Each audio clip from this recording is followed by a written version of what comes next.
Hello, my name is Dr. Talia Marcheggiani. This is the Good Mood Podcast. Welcome back if you're a listener, and nice to meet you. Welcome if you're new. If this is your first episode, hopefully I do the podcast justice. We are at episode 78, which is kind of incredible since we started this podcast in 2020.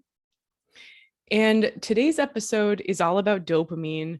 I'm not sure. I'm recording this podcast before I've decided to name what the name is of this podcast. We can call it dopamine or mood, motivation, and movement, which is not as exciting a topic as dopamine is. But let's dive in. So, what do you think of when you think of these words? Excitement, energy, drive, concentration, motivation, movement, enthusiasm, executive functioning, willpower. This is the process, executive functioning, of starting projects and bringing them to completion, being articulate, finding the right words, being ahead of the beat, outward moving energy, extroversion. What do you think of when I say these words? Is this you? Is this the kind of person that you identify as being? Do you know somebody like this? Maybe this was you in the past, but right now you're having trouble concentrating. Maybe you feel anxious. Maybe you have low mood. Maybe you wish you were more motivated, excited, driven, passionate.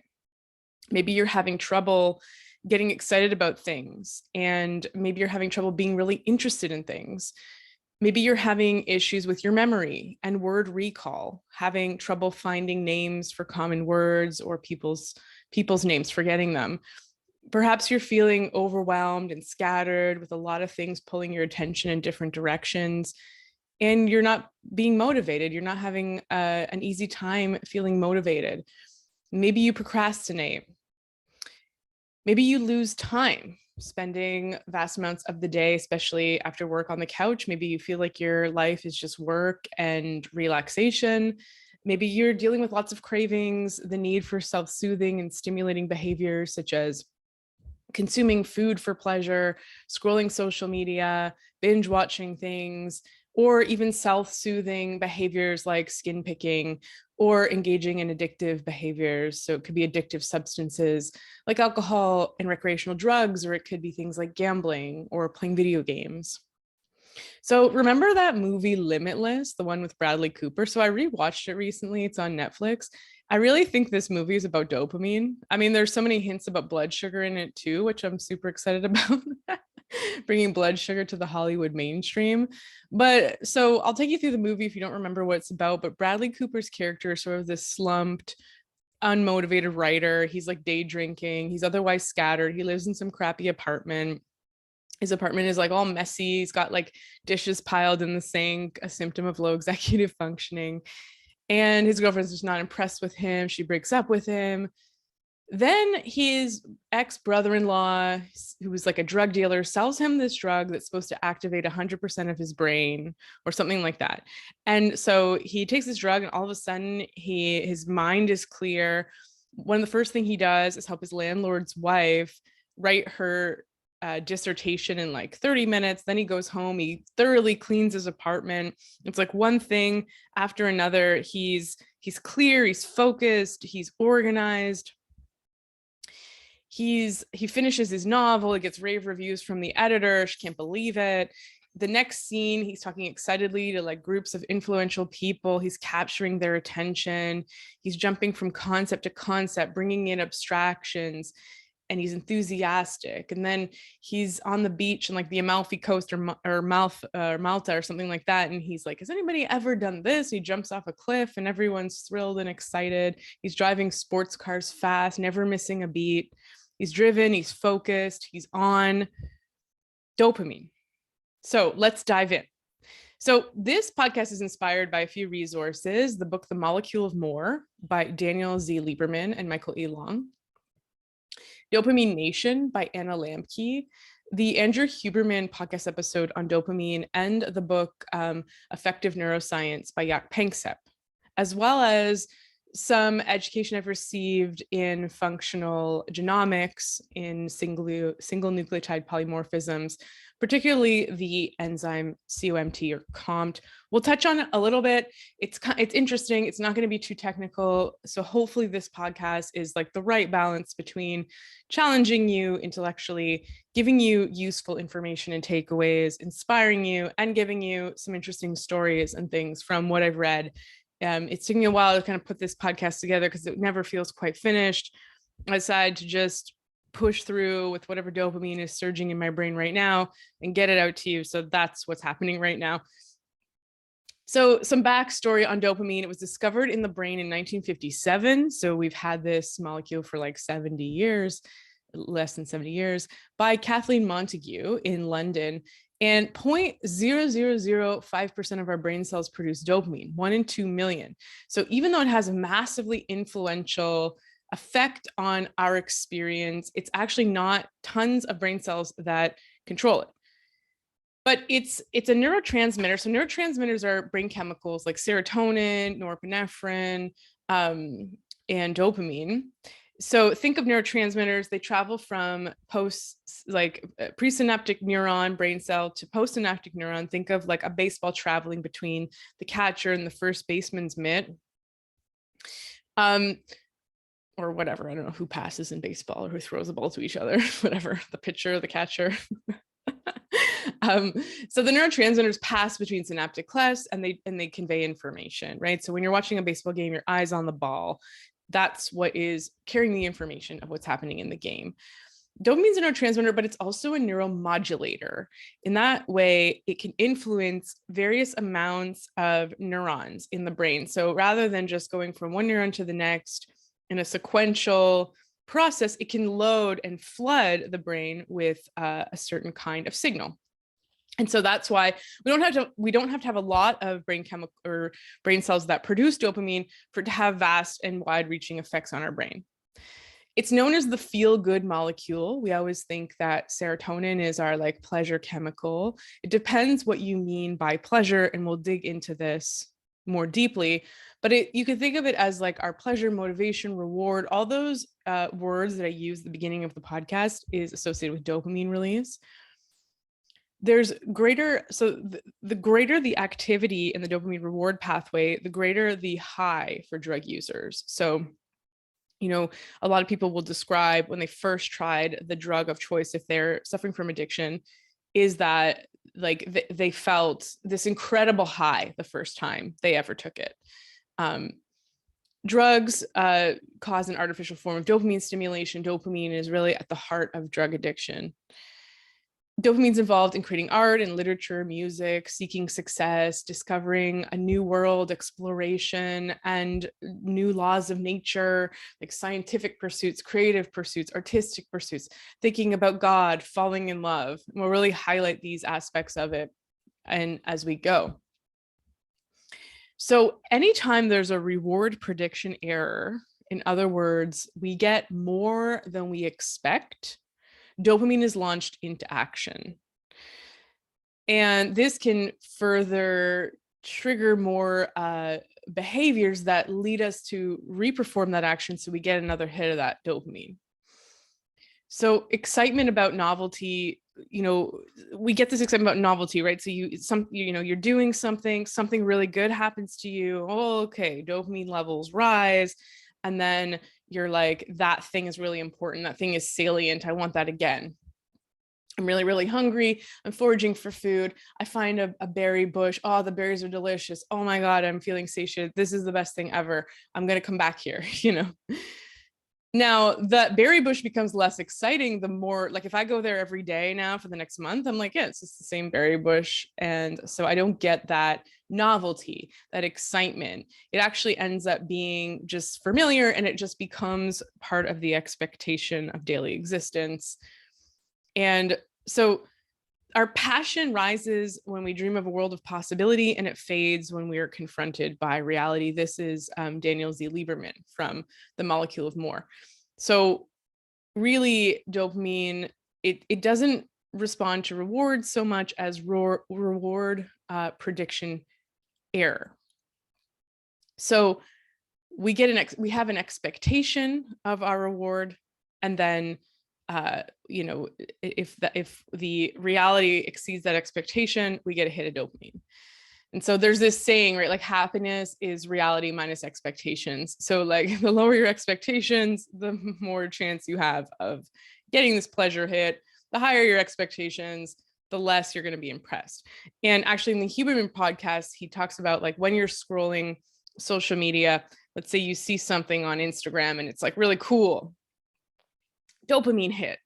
Then you keep scrolling and there's another cool thing, but you're not as excited about it. You're kind of like, yeah, okay. And then you see the third cool thing, less excited about it. Now, if you had encountered that second or third thing first, you may have experienced that as being way more rewarding or exciting. But because your dopamine levels have risen, now there's almost like a new precedent of pleasure that gets set. We're going to dive into this more. It's about our tonic and phasic dopamine levels. So tonic means that this is like your baseline level of dopamine that you have all the time. Like let's say you operate at a 5 out of 10 on the dopamine scale. And then finding something really exciting or getting really excited about something raises your dopamine to a 7 out of 10. The next time you see an exciting thing, so now you're at a 7 out of 10, your dopamine levels will go down actually below baseline. So you end up after that kind of spike of dopamine, 7 out of 10, you might go down to a 3. And so the next thing you see might raise you only to a 5. So you just like, it's like, I'm back to, that didn't really do anything. I'm just, so we have to be very mindful of this. We're going to talk about this a lot. This idea of making sure we don't press too much on the side of pleasure, which will inevitably cause the scales to fall on the side of pain. And this is part of the process of addiction. So Lieberman talks about how we have like down molecules, like here and now. So like molecules that cause you to look down at where you are, down at your feet. And then we have the up molecule, dopamine. It causes us to look at the sky, look at the stars, imagine the possibilities, look beyond. So dopamine is our motivation to pursue, to control, to possess the world beyond our immediate grasp. It's that, the elephant graveyard, the dark, shadowy place over there. What's there? I want to go look. I'm curious. It's reaching for, so it's involved in all these basic tasks, like anything from reaching for the salt shaker, flying to the moon, worshiping a god beyond space and time. It's a source of creativity and madness. And then you have the here and now chemicals where you're experiencing what's right in front of you. You're savoring, you're enjoying. You could be scared in the moment, but fight or flight, but you're here right now. So these are chemicals like serotonin, oxytocin, our love bonding hormone, our fight or flight hormones like norepinephrine and epinephrine, acetylcholine, a molecule of concentration and focus. So these are the chemicals that allow us to enjoy the fruits of our pursuits, right? Like I'll tell patients, like, imagine a warm picnic in the sun. You're just kind of lying on the ground. You've nowhere to be. You don't want to do anything. Everything is kind of good. Everything's right with the world. Sun's shining on your skin. You're with people you like. You don't have to, you're satiated. That's kind of serotonin, oxytocin, here and now chemicals. So here's the peripersonal, right? The things that you have now, emotions, an apple, etc. And then the extrapersonal. These are separate pathways in the brain that handle what you don't have, what you might have in the future. So dopamine has a specific job to do. It wants to maximize resources to make them available to us in the future. So pursuing better things, right? Dopamine is the force that tells you to go shopping. We already have a closet full of clothes. Like, I don't have anything to wear, So we have sort of different pathways, different chemicals, different processes, different circuits in our brain for dealing with what we want, and others for dealing with what we have or appreciating what we have. So dopamine has like various qualities to it, right? So one of them is this concept of glamour. So when we see things that stimulate our dopaminergic imagination, drowning out our ability to accurately perceive the here and now reality, right? So you see like Lieberman in his book, The Molecule of More, which is almost about the psychospiritual aspects of dopamine. He talks about, you're walking down the street, you see an airplane and you're like, wow, like I just want to travel. I want to be in that airplane. I want to experience the great beyond and be on a trip and be going somewhere. And you have all these romantic, glamorous ideas about it. When in reality, the people on the airplane are sitting beside screaming babies, waiting for their food. Like they're exhausted. They're in a layover. They're like going somewhere to meet their mother-in-law, like who's in the hospital. So you don't actually understand the here and now reality. It's more about the fantasy, the glamour, the possibilities. Or looking at Hollywood celebrities, right? Being like, wow, look at this, like what it would be like to be an actress in Hollywood. It'd be so glamorous. I'd be so beautiful.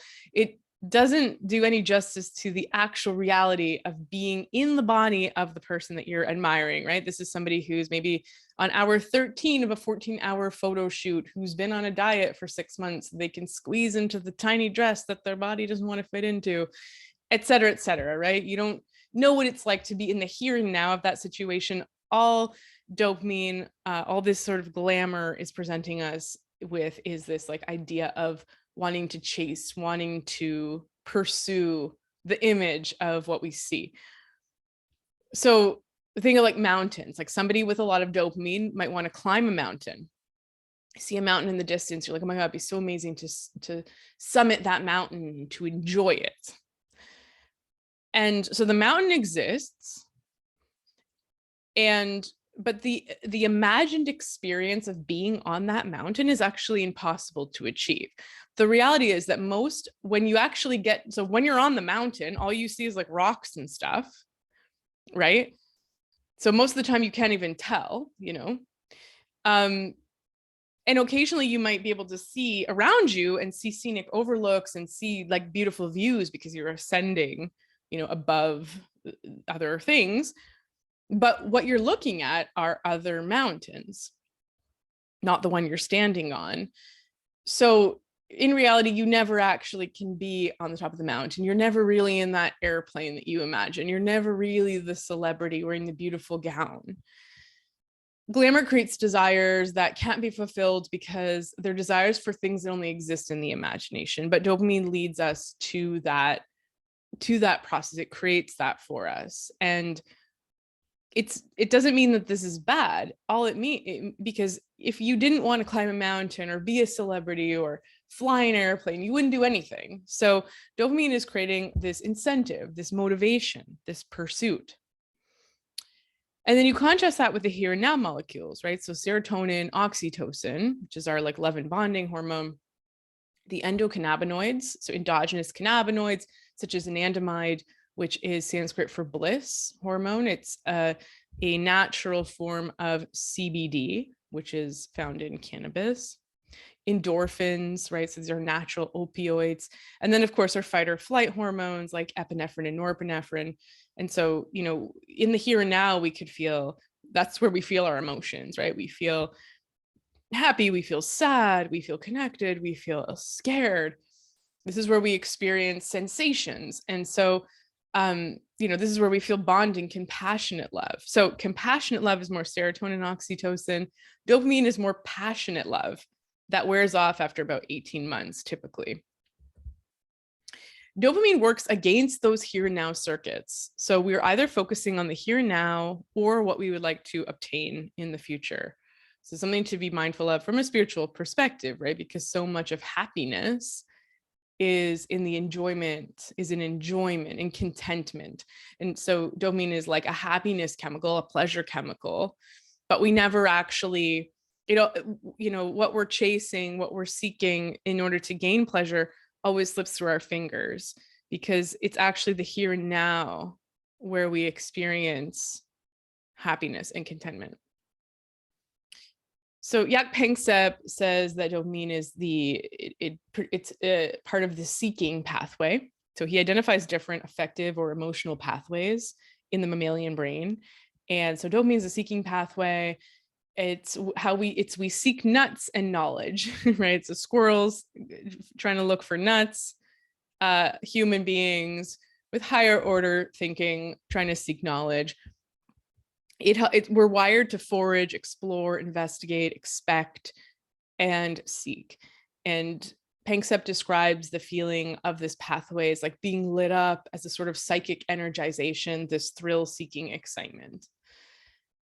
So, biochemistry. So you get dopamine from tyrosine. Well, first you get it from phenylalanine, which is an amino acid, and tyrosine, which is an amino acid.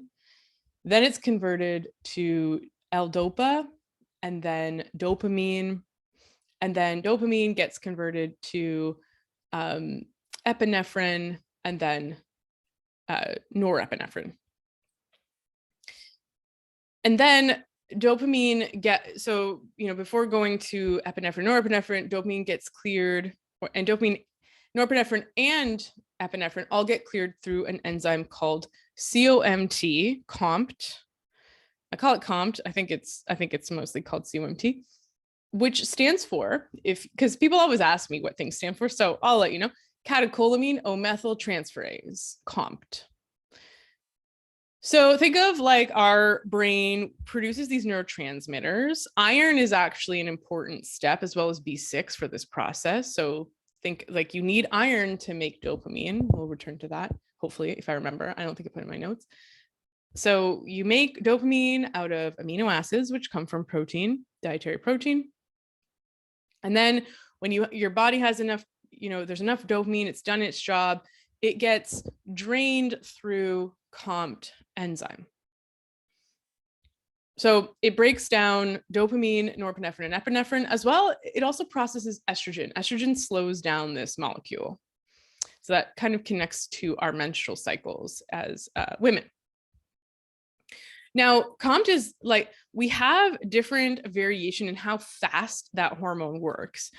So, and these are called SNPs, single nucleotide polymorphisms. So SNPs, you could think of like, you might think of them as mutations, but they're more like variations in the genome. They don't cause disease. They cause like variability in phenotype, in the way that we act in the world, quite possibly. There is a single nucleotide polymorphism in the COMT that's very common, that's studied a lot in mental health literature.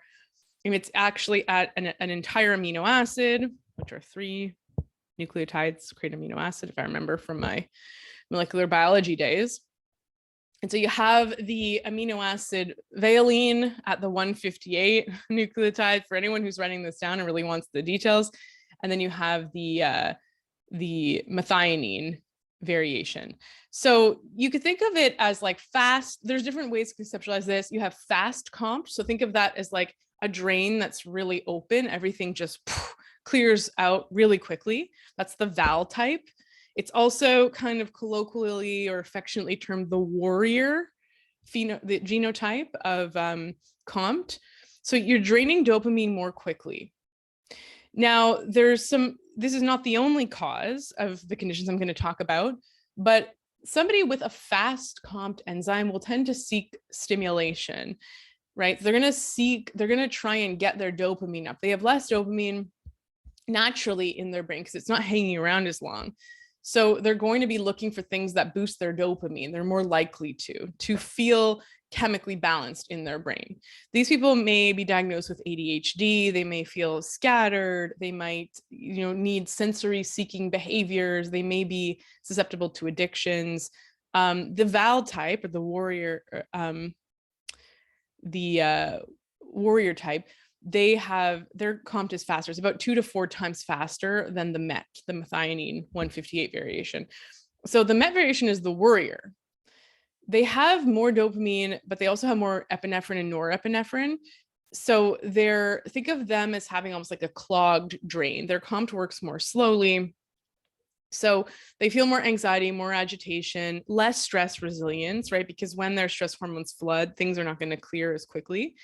It can sometimes be associated with psychosis because dopamine is also, because it's about creativity, connections, you can start to see things that aren't there. Like we become so creative that we're actually making lateral connections that are like far removed from one another, right? But there's other genes associated with like schizophrenia, psychosis, these kind of things, like the D2 receptor gene. So there's much more involved when it comes to dopamine and psychosis, and glutamate's an important chemical in that process as well. You can't reduce these like an entire condition to one single amino acid, like base pair switch in a gene. So now estrogen also slows down COMT, right? So we have our like actual genome or actual genetics, and then you also have the environment, right? So there's some information. So COMT slows with estrogen by 30%. So think of like PMS when a person's estrogen is really high or a woman's estrogen is spiking. So typically in the menstrual cycle, estrogen spikes at ovulation, and then it spikes about a week before your period in that luteal phase, premenstrual phase. So your estrogen's rising, your COMT is slowing no matter what variant you have. And so you're going to get less reduction or less clearance of the stress hormones. So you may be like, just feel more agitated, more annoyed, more impatient. You know, you want things to happen. You want stuff to like, you know, you're kind of like tapping your foot. You know, nothing's quite right. You're really in that kind of dopamine, norepinephrine, epinephrine place.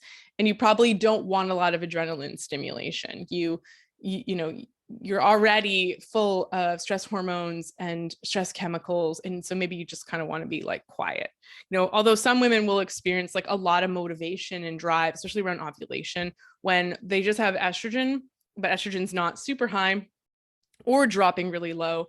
And so they're getting kind of like this increase in dopamine around that time. They feel really motivated. They feel that their libido is increased and all these different things. So people with fast COMT, the first people, the vals, they may benefit from slowing the enzyme down. You know, these people may feel really great around ovulation. They may feel really great when their adrenaline is being stimulated, like when they're driving a car really fast, they might feel calm. Increasing protein will help slow COMT, so increasing tyrosine. So you want to try and support dopamine. We'll talk more about this. And then with slow COMT, so the worrier genotype, the key is in protecting the body from stress, reducing inflammation, supporting cell membranes. So protecting the cells of the body, the tissues of the body, the nervous system from all that stress hormone. Maybe helping estrogen clear and be processed. And COMT is dependent on a process called methylation. And so we need to supply methylators to help the enzyme work better. So things like folate, B12, choline. So we have different circuits of dopamine. In the Molecule of More, Lieberman talks about two, the dopamine desire circuit and the dopamine control circuit. We're going to go through them. So we'll talk about the neuroanatomy, but we have the ventral tegmental area of the brain, which is very rich in dopamine. And so this is sort of like back and bottom of the brain. And the nucleus accumbens. And so this is the dopamine desire circuit. Okay, so this doesn't involve any of our higher order brain structures like our prefrontal cortex. When the ventral tegmental area is activated, it sends impulses to the nucleus accumbens and it provides that feeling of motivation. It's called the mesolimbic pathway of dopamine, or the dopamine desire circuit.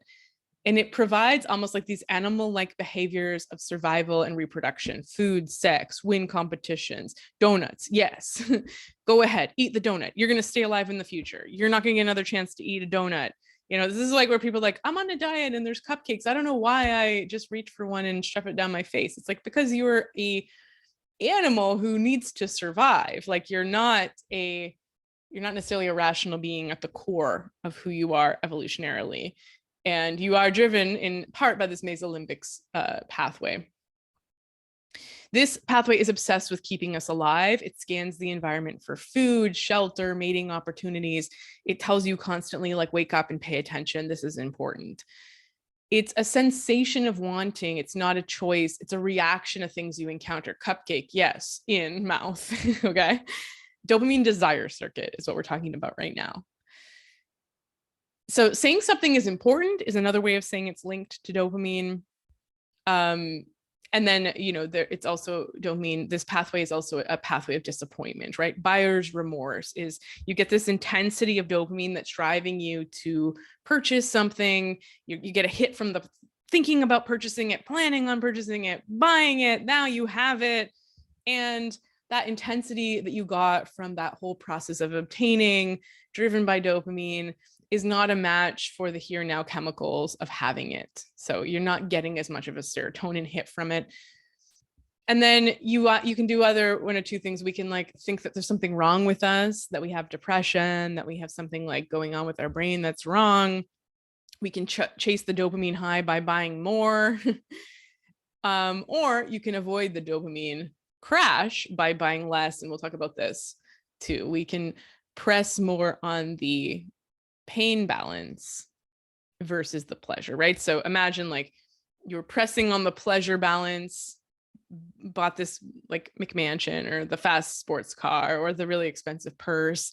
Now you have it and you're yeah, it's just a purse and a car that I'm commuting in, or a place I live that I have to clean now, So what you can do is live more simply. This is the whole minimal, only keep the things that bring you pleasure kind of thing. The minimalist lifestyle is decreasing, trying to wash and clear these dopamine spikes from your experience so that your baseline dopamine levels increase. We'll talk more about this as we go. Another strategy to avoid this buyer's remorse, this letdown, this pain dip after a dopamine high, is to strengthen the ability to transition from dopamine desire to here now liking. So just wanting is different from liking. This is sort of a common theme in The Molecule of More by Lieberman. What wanting and liking are not the same thing.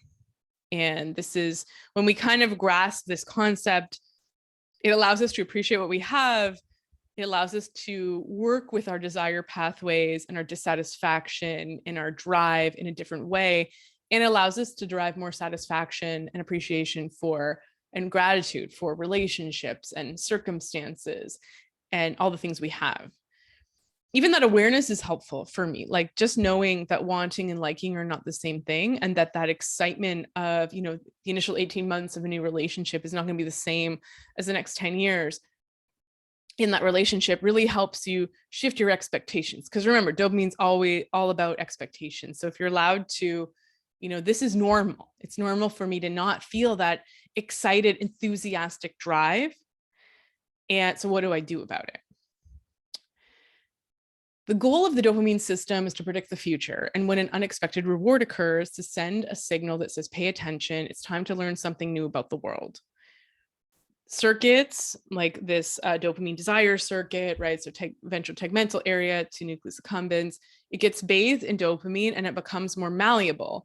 It morphs into new patterns. So you're starving, you find a berry bush. Now your brain, that map, that your brain learns from that. It engages in neuroplasticity and you strengthen that pathway. Now you may just find yourself walking past that berry bush every day on the way to hunt the woolly mammoth that you're after.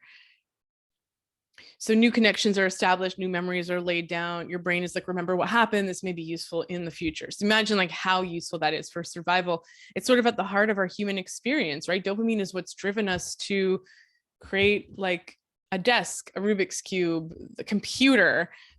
Somebody conceptualized this, somebody felt a need for this, there was a drive for this, there was a problem they encountered, an obstacle, they learn, they pass the information on others. Now we have what we have. So drugs that bathe dopamine circuits also reinforce behavior, right? So it creates more craving. And drugs that boost dopamine can also boost impulsive behavior. So too much value is placed on immediate pleasure and not enough on long-term consequences. So these are things like stimulant medications like amphetamines, and cocaine is a big dopamine stimulator. When an expected reward fails to materialize, the dopamine system shuts down. In scientific terms, when the dopamine system's at rest, it fires at a leisurely 3 to 5 times a second. So this is our tonic dopamine release. When it's excited, it goes up to about 20, 30 firings a second or times a second. And when an unexpected reward fails to materialize, or our brain is balancing from just having received a reward and a spike, the dopamine firing can drop to 0. And that feels terrible. So think of it like this, like we have baseline dopamine. I kind of described this before, like say your dopamine levels are always firing. So 3 to 5 times a second, let's say you're at a 5 out of 10 on all of those metrics that I described: excitement, enthusiasm, drive, motivation. You like operate at a 5 out of 10. Maybe you're like me and you have a heterozygous COMT enzyme. So I have one of each, val and met. So my comp kind of works like normal, like it's average. It's not super slow or super fast. So your dopamine is like 5 out of 10. Then you win an award, have a bunch of chocolate, snort cocaine, and the person that you've been admiring for 10 years says that they have feelings for you. Now your dopamine is going to fire at like 20, 30 times a second. It goes up to 10 out of 10. As soon as that stuff, like you kind of get used to that stuff, your body has to balance. And so now your dopamine drops to 0. And so you feel like this withdrawal or this letdown, unless you layer on more things. So someone like my cousin is a mixed martial artist, and it's really common in the MMA community that after a fight, which people prepare for months, they'll get this depression, or even like postpartum depression when hormone levels fall and you get this drop in dopamine. If you think of like, if you've ever done a performance or had a big project or had something you were working on, you were striving for a long time, after it was done, there's often this like, the world feels kind of gray. You feel kind of empty. Now what? What is there to live for anymore? There's these kind of feelings. That's dopamine trying to balance itself out after a big dopamine high, bringing our tonic dopamine levels down to like a 3 out of 10. So when dopamine fires at 0, so when an expected reward fails to materialize, so the love of your life says they have feelings for you too, and then you're like all excited, you go home and you're like in this blissed out state, and then the next day you wake up and you're still kind of excited, and then you text them, you don't get a response, and they say, actually, sorry, I got you wrong, it was someone else I was thinking of. Now your dopamine drops to 0, and so you feel resentful, deprived. It's sort of like you're a recovering drug addict of any substance, whether that be sex or a drug. And this is how somebody who has an addiction might feel every single day if they're not engaging with their substance of choice.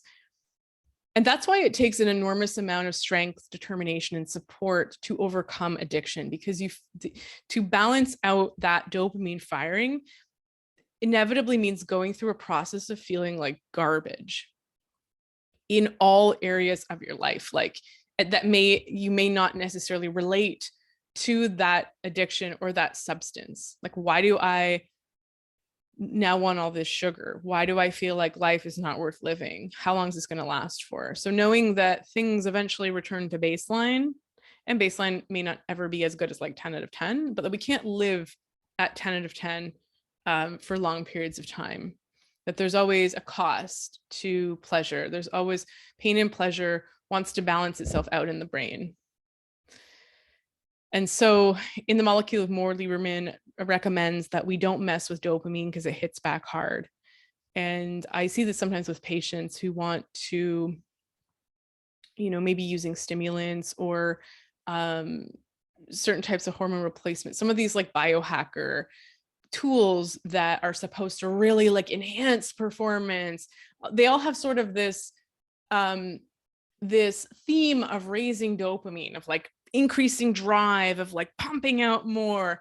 There's always a balance to that. And so I encourage everyone, if you're involved in that kind of pursuit, if you're a very dopamine driven person, observe the drops and what happens and what you might do in response to them.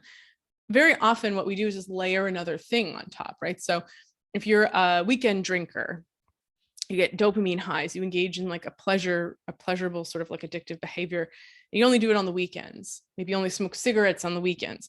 But maybe during the week, you need, to watch your favorite show or, have your favorite treat at a certain time. And there's these other things that you might engage in to kind of keep your dopamine up. So Andrew Huberman, in his podcast, Huberman Lab, he recommends not motivating yourself with a reward every time. So rather using variable reward schedules or dopamine rewards or intermittent reward schedules. So, think of like there's a study with, I think it was children, and they had them do art, and they sort of had them rate their pleasure and motivation for producing the art. And let's say it was like a 5 out of 10 on average. They gave them money. And the kids, so you get money and you get art, and it's like, I really like it. It's 7 out of 10. But over time, the kids that were paid to do the art rated it as being less enjoyable, less interesting than those who were not given money. So sometimes we want to stimulate certain behaviors, right? It's like, okay, in order for me to go to the gym and put on my favorite running shoes, I'm going to have my like special workout drink. I'm going to listen to my favorite song, and I'm going to stack these rewards, and it's going to be really great. What can happen, the risk of that is that the motivation we feel for the actual activity, especially if you liked it. So if you were kind of like, you liked exercise, now you're less motivated to engage in that activity. It's because we're layering on extrinsic rewards. And so that intrinsic reward we would have got from the activity makes it less rewarding over time. The way to overcome that, so it's like paying the kid for, paying the kid to do art. It's like now they're less intrinsically motivated to do art and to take pleasure and to enjoy art. So using consistent external reward can make the brain dependent on dopamine, right? So, you're listening to music in order to work out. Now you're using music to motivate your workouts. Now you need the music to work out, right? This is the idea of like, people can't be alone anymore. They're always on their phones. Well, it's because now you're used to having the phone when you wait for the bus, right? Waiting for the bus, you want to motivate yourself. You want to distract yourself. You want to give yourself a reward for doing this painful task. Now waiting for the bus without your phone is like even more painful than it was before. And then if you remove the phone, it's even worse, right? So how you can get around that, 2 ways. One is variable reward schedules, otherwise termed dopamine rewards or intermittent reward schedules. So the reason that casinos keep us hooked, Instagram, dating apps, all of these like, abusive partners who like were avoidant, people that you date that don't really text back every time, is because when you get unexpected but big rewards at random variables, you get massive dopamine hits that encourage you to do something. So this might look like not listening to music at every workout, but and this is key, random workouts. So it's not like every third, it's not like once a week. It's like flipping a coin. And if the coin lands on heads, you listen to music. If it lands on tails, you do the workout with that music, that kind of thing. So this is really interesting, right? Because like before recording this podcast, I had some chocolate, which we'll talk about raises your dopamine 2.5 times, but then you get a crash pretty much right after. Sometimes I have coffee when I'm doing a podcast.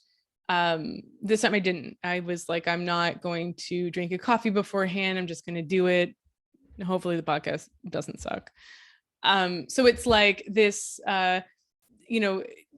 trying to summon motivation without creating a lot of external rewards or external motivators.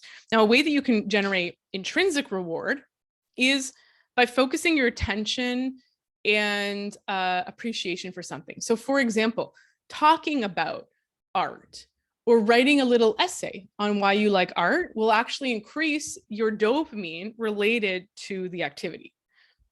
All right, you have to enjoy it. Like you can't hate it and then like talk yourself into it. But if you're sort of like, writing about why you love your dog, it'll make you really excited and really intrinsically motivated to appreciate your dog. And this can also help trigger some of the here and now chemicals like serotonin, oxytocin, that help us feel rooted in the present moment. So 2 ways to get around this issue with extrinsic motivation and trigger our dopamine and keep things rewarding is to randomly reward yourself, literally flip a coin, and to write about and describe why you like things. So I have this really interesting experience, when I was in my clinic in Bloor's Village. I saw a bunch of patients. It was like a chunk in a row, and afterwards, and so there's like a high in that. I really enjoy working with patients. I get into a flow. There's obviously a pressure to perform that I feel, and there's a need to want to help. So I feel like kind of a weight. Like I think a lot of people in the helping professions feel, or like there's a bit of a performance orientation to it, right? We're in a space together, my patient and I, but I want to perform for them. I want to do well by them. So there's a pressure there that I put on myself. And and then you're really attentive, and so it's work, right? Like I'm thinking, I'm using my brain, and then so I went through a run of different patients. Then it was at the end, I had a break, and I sat down, and I had this impulse to go get like a snack, like a coffee or some like breakfast cookie, or like eat a treat or something. And it was really interesting. And I didn't have anything on me, so I was like, so I couldn't honor that reward. So it was sort of like, I deserve a reward for a job well done, right? After school snack. So we don't want to do that every single time, because we start to expect that reward. What we want to do is randomly reward ourselves, right? Somebody shows up and it's like, hey, I brought you a breakfast cookie and a coffee. And you're like, oh my God, that's really exciting. So caffeine will boost our dopamine, but it also increases the intensity and duration of dopamine release. So it actually helps to enhance dopamine's production. But other compounds that boost dopamine, like, getting paid, taking stimulant drugs. So like, let's say like every time you want to sit down and study, you take stimulant drug, just being mindful of that. Now, it doesn't mean that these things are not helpful if you've been prescribed them, but what you can expect is that when you stop taking them, it's going to be really hard. That intrinsic motivation, let's say you're writing a novel and you really love writing, but you're taking a stimulant to help you do it. Like you're taking like Ritalin or something like that. What will inevitably happen is that intrinsic desire to write is going to drop in the absence of taking the stimulant. So first of all, it's going to level out over time. There's an expectation that the stimulant is going to be there in order to focus. And then if you stop it, there'll be a decrease beyond baseline. So things will return to normal eventually, but it's good to know and to expect that, so that we don't think something's wrong with us, or we don't try and fix it, or take a higher dose, so we're able to decide how best to manage that situation. Okay, so the idea is, with the invariable reward schedules, is to keep dopamine guessing. And what you want to do is, if you don't like the behavior, like if it's gambling or if it's like dating, when you notice yourself getting into obsessive behavior, you want to step away. When you notice invariable reward schedules being used against you or on you, like social media, the algorithms, this is a time when we really want to manage these activities, because they hijack our dopamine pathways. And we'll talk a bit more about dopamine fasts in a second. But if you want to spurn behavior on, apply invariable reward schedules to yourself. If you want to avoid or have control around a behavior, be aware of when invariable reward schedules are happening to you. So trail mix. Oh yeah. So I got to the bottom of a bag of trail mix, because guess what? There was random chocolate chips in there. So every handful sometimes there's 3 chocolate chips, sometimes there's none, sometimes there's 1. And what I noticed, I was observing, because I didn't like that I couldn't stop. And I was like, I knew I wasn't really hungry, but my mouth, like, it was the dopamine desire circuit really was running away on me. So I would have a handful, I would put in my mouth, I would chew, and I would feel pleasure or satisfaction All right. Which like maybe the first bite, it was pleasure. Now it's more like, okay, I've calmed the pain of deprivation of a dopamine drop from not having this trail mix in my mouth. I hope that makes sense. Right. So the first bite of trail mix, it tastes really good. There's chocolate, dopamine goes up. Then dopamine drops pretty quickly after. I want more. I want more to restore the balance of dopamine. So I go for more. Now there's like no chocolate in it. It's just nuts. Okay. So now the craving for, now I'm even further below baseline. So now I reach for more. 5 things of chocolate, spikes up again. And so I'm on this roller coaster. Now, it doesn't occur in your consciousness as pleasure and pain. It occurs as like, I feel I want and I am happy. And then I want again. And I had to like talk to myself, and we'll talk about this next pathway. I had to coach myself and be like, if you go for another bite, in 30 seconds, you're going to be at the same place you are now, which is wanting another bite. And so it's not going to fix the problem. You're craving so badly right now that you're dying for more of this friggin' trail mix. But if you eat the trail mix, it's only going to prolong this feeling that you're currently in and make you feel it again. So the answer is to go through the craving, willpower, which, okay, we'll talk about that because there's really no such thing as willpower. Make it through the craving, and then things will level out and you won't care about trail mix anymore. Okay. So now we have the dopamine control circuit. Okay, so we talked about the dopamine desire circuit. Now we have the dopamine control circuit. Now this involves the frontal lobes of the brain, the prefrontal cortex. Okay, this is the area of the brain that engages in executive functioning, in starting, engaging in, and completing, bringing a task to completion. Pile of dishes in the sink. I tackle the dishes. I wash the dishes, every last dish. I put them away. I dry them. I put them away. Done, right? It's not like random, so my patients will tell me like, I have all these started projects everywhere. I have like dishes here. I have clothes on the floor, like simple tasks. Like I can't organize them in my mind. They feel insurmountable. I have a podcast episode called The Impossible Task to check out. And this involves, in a big way, it involves dopamine. And so it's a common symptom of depression of like, I know all I have to do is take this letter to the mailbox at the end of the street, which is literally like, put your shoes on, open the door, take the letter, throw it in the box. And yet I can't, it just doesn't happen. I can't initiate the activity. I can't bring it to fruition. I've had patients who will be in the process of a task like that. And they just like, so one patient described like taking an empty cup to the sink, and she would just like leave it on like the nearest surface on the way to the sink. Because she's like, it's like my brain can't finish the task. It can't sustain that motivation, that dopamine, that drive to complete that task of putting the cup in the sink. And so we had to really work on waking up that control circuit and, improving executive functioning. And actually, this is a big part of my practice, the more I think about it, like executive functioning, because without executive functioning, it's actually very hard to even engage in lifestyle activities that would improve our health, right? Like, let's say you have gut issues and I say, okay, here's a couple supplements. This is what I want to try dietarily. We're going to do this. We're going to support your gut this way, right? Like, we're going to change habits.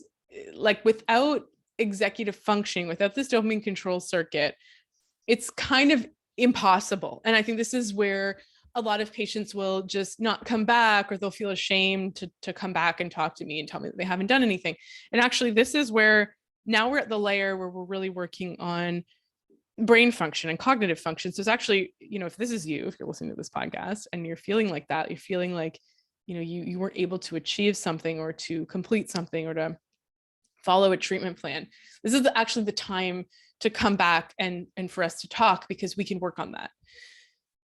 So dopamine control circuit, it activates the frontal lobes. it gives us the imagination to project ourselves further into the future than the desire circuit.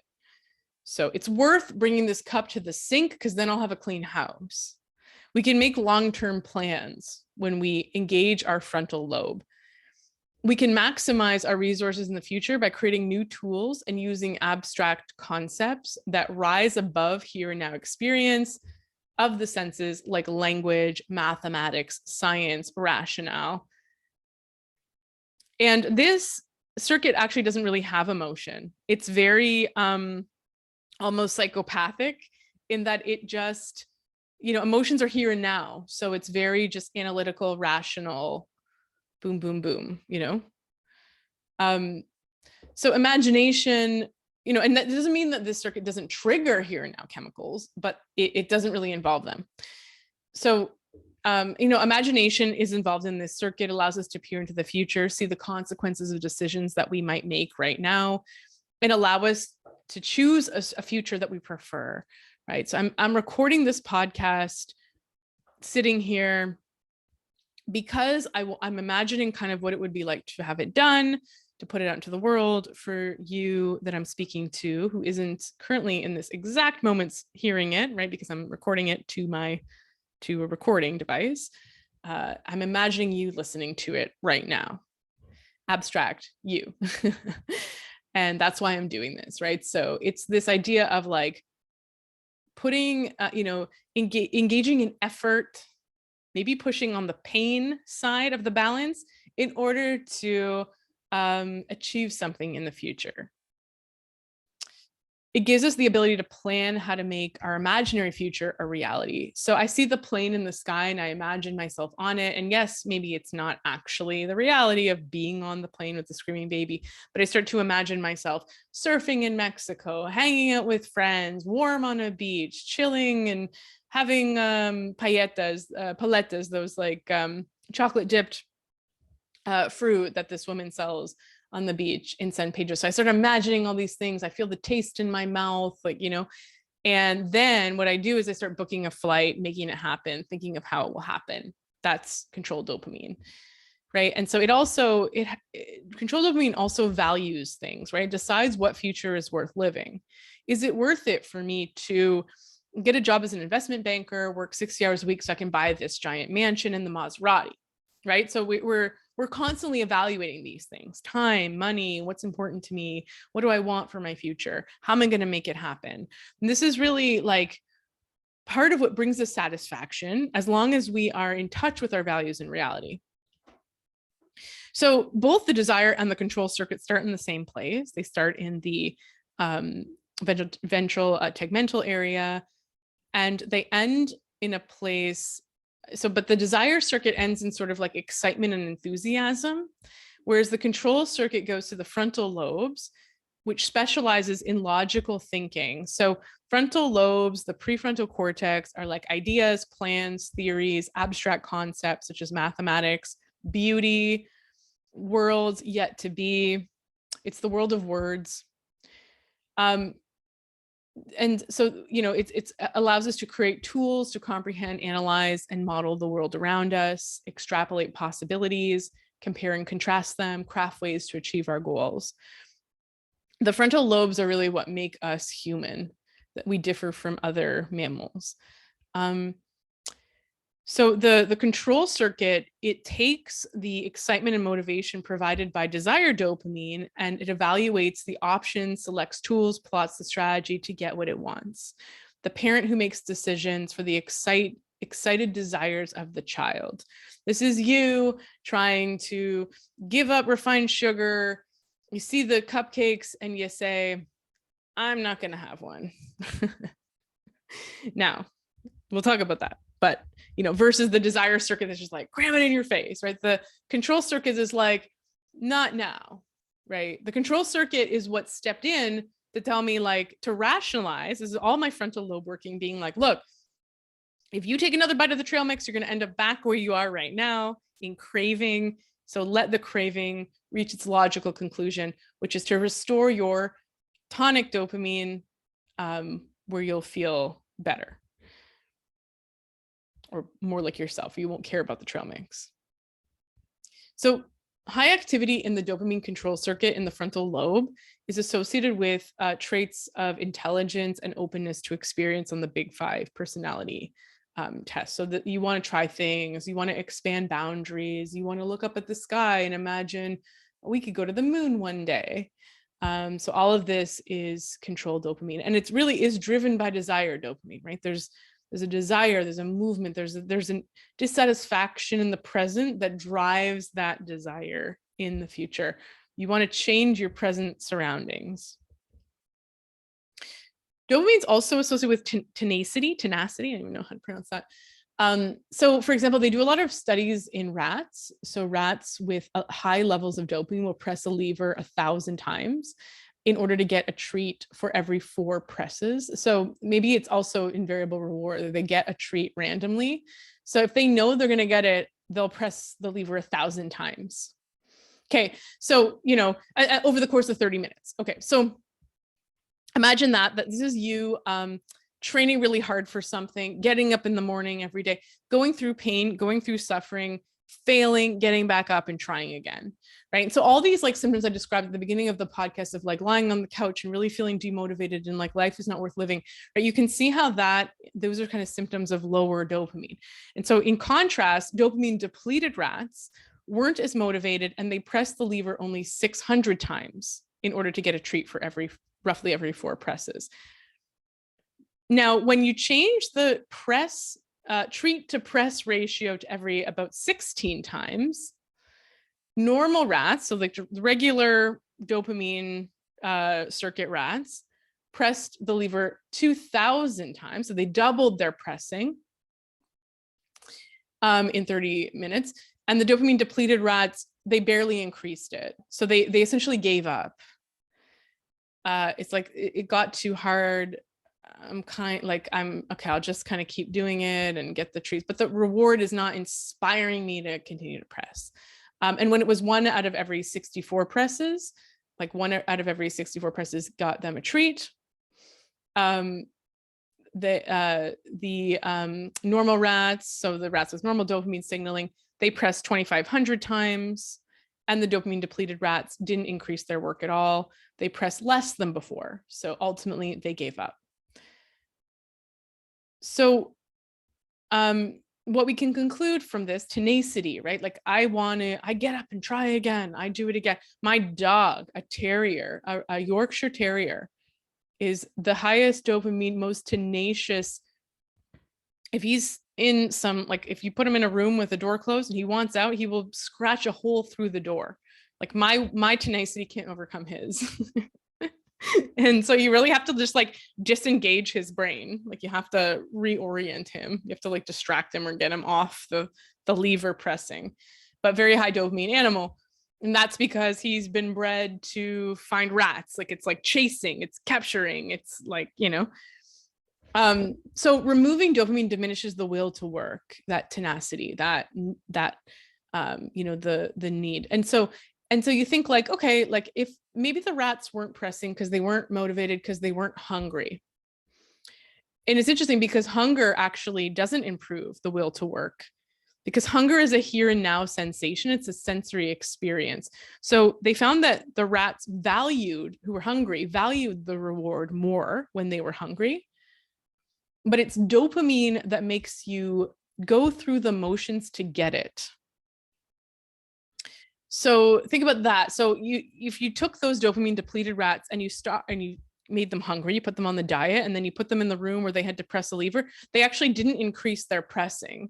They pressed it 600 times, and then you increased the press to treat ratio, and they didn't really increase more, and then they kind of give up. So even though they're hungry, even though they're suffering, it really doesn't have anything to do with their will to work to get the reward, because that is driven by dopamine, and they were dopamine depleted. So this is interesting because we have a lot of these kind of conversations, or these like euphemisms of like, if you're hungry, you will do it, right? Like if you're not motivated because you haven't suffered, or think you're too comfortable to bubble, like all these kind of things that almost shame us. So it's interesting to know that it's probably actually not a problem with how badly you want something. I mean, it's always worth analyzing, is the thing, like, if you don't enjoy the process of getting there, then that's one thing. But it's, it's sometimes not so much about the fact that you don't want to do it, or maybe it's not so much about how you don't like exercise or how you're not really motivated, or, we talk about this with goals all the time. We'll be like, well, maybe, why don't you want this? Like, let's uncover the secret motivation for why you're self-sabotaging and why you're not motivated. And actually, the secret may actually just be in the amount of dopamine that's being released or that you have available in your brain. So to prove this, they gave dopamine depleted rats random lab chow if they could get it easily over pressing a lever 4 times to get a treat. So they said, okay, like, so you press the lever and you just get regular lab chow. And so normal rats were willing to do a bit of work to get something better. Okay, so they pressed the lever and they would get lab chow. And then if they pressed the lever 4 times, they got a treat. Okay, so there was like 2 different food dispensing systems. So the rats were like, it's easy to get this lab chow, but I'd rather have the treat. I'm willing to work for it. I'm going to spend my time at the treat area, and I'm going to press the lever 4 times to get it. So the rats with regular amounts of dopamine in their brains, they were willing to do a bit of work to get something better. But the dopamine depleted rats just spent time with the sort of free lab chow stuff. So, and this is another thing too, it's that they're not as responsive to reward. The quality of the reward, if you are dopamine depleted, doesn't inspire you to work more. It's almost like this will to work, this tenacity is just really built into dopamine, at least in rats. Okay, so self-efficacy is this concept that we need to believe we can succeed before we're able to succeed. We have greater tenacity when we encounter early success, and we're more likely to stick with something if we see that we're capable of doing it. So, maybe we could have inspired those labs that were content with lab chow because they were dopamine depleted to go for the treat if we'd given them a treat early on and it wasn't too hard and they got early wins. Now, these are rats are like chemically depleted of dopamine. So we're really, their dopamine is not responding in the way that we can get ours to. So you can extrapolate from this different strategies, right? It's like, well, it's not really about my lack of motivation in terms of like my hunger. It's not really about my lack of hunger for something. But it is about like maybe me needing to improve my tenacity. Some ways I can do it are to improve my sense of self-efficacy by making sure that I set easier goals for myself up front, have easy wins to encourage me to continue. So goal-driven people are, some people are driven by control dopamine. And so that's really what rules their lives. And they're never able to stop, to bask in the here and now chemicals brought to them by achieving success. They achieve and move on to the next thing. So one woman described taking a leadership position in part of a company that was chaos. So she sort of like showed up at this company. It was all in like, it was just like, think of like, Bradley Cooper's apartment in Limitless. It's like dishes in the sink, just like everything overturned, everything terrible. And so for years she worked long hours and got things running smoothly and just put it all together, restored order to it. And then as soon as the order was restored in this company, she got bored. She couldn't bear it. It was a relaxed environment. She'd reduced the toxicity. Everything was great. So she transferred to a different department that was a complete mess. And then she kind of was able to, feel inspired again. So there's certain individuals that just, they exhibit almost like an imbalance, according to Daniel Lieberman in The Molecule of More, between future focused dopamine and present focused here and now neurotransmitters. So she wasn't really able to sit and bask in the fruits of her labor. Like, look at how beautiful this department is in my company. Look what I've done. Everybody's happy. I'm in the utopia. I'm in the promised land. They're like, these people, they don't like utopias. They want a little bit of a dystopian. They want they want to be solving problems and striving for goals. And so they're never really, once they summit the mountain, they're already kind of descending to go to the next one. So, life for these individuals, and this might be you that I'm describing, is really about the future. It's about improvement, it's about innovation. And, even though they, these traits often bring us money or fame, right? Because we are in our society, this definitely gets rewarded, even though you can consider them kind of like addictive behaviors in a sense. They are never really happy, nothing is really ever enough. And this is, I think, when we're talking about tonic and phasic dopamine, right? So this person, is reaching for dopamine highs. And then as soon as they achieve, they go into deficiency, decreased dopamine firing. And so what they try and do in order to restore balance is to go for the next thing, to go for the next goal, to go for the next hit. So this person is sort of running on dopamine. It essentially, you can look at it like an addiction. It's just an addiction that's rewarded in our society, because it earns money, it earns fame, recognition, respect. Now, ADHD is a condition, very simply put, of weak dopamine control circuits. So participants or people who are diagnosed or get the diagnosis of ADHD, they often struggle with internal control that manifests itself as impulsivity, difficulty keeping themselves focused on complex tasks. Like it's like reaching for the, it's like, okay, I'm gonna cut out sugar, and then the cupcakes are there, and then in your mouth. Like it's impossible to sort of maintain that control. Poor focus, concentration, poor impulse control, really a lot of difficulty with executive functioning. Often difficulty paying attention to details, following through on tasks. They might start paying bills, switch to doing laundry, change a light bulb, sit down and watch TV, with everything kind of all over the place. Lateness, losing things, distraction in conversations, overwhelm. The experience is being unable to concentrate. Now, these control circuits, they don't develop until late adolescence or early childhood. So, we don't really develop our frontal lobe until we're, 24 is when our brain is fully developed. So this is really kind of the last part of the brain to really get developed and to really like control. Like think of like a 4-year-old. The 4-year-old's all over the place, like scattered, unable to pay their bills. Like this is a 4-year-old, emotional dysregulation. It's a 4-year-old, right? So what we do as adults to help that 4-year-old is we are the prefrontal cortex for them. We step in and we help them regulate their emotions. We help them go through the steps of tying their shoes, of completing tasks, right? We give them small little chores to do, and we help them, or small tasks. We help foster their independence, their self-efficacy. Now, stimulants will boost dopamine in the brain, right? Like Ritalin, Vyvanse. And so often people with ADHD are prescribed stimulants to help with this executive functioning and concentration. And people with ADHD are at risk of addiction because of their poorly functioning frontal lobes, right? So the frontal part of the brain, the frontal lobes are they're lacking energy. They're lacking dopamine.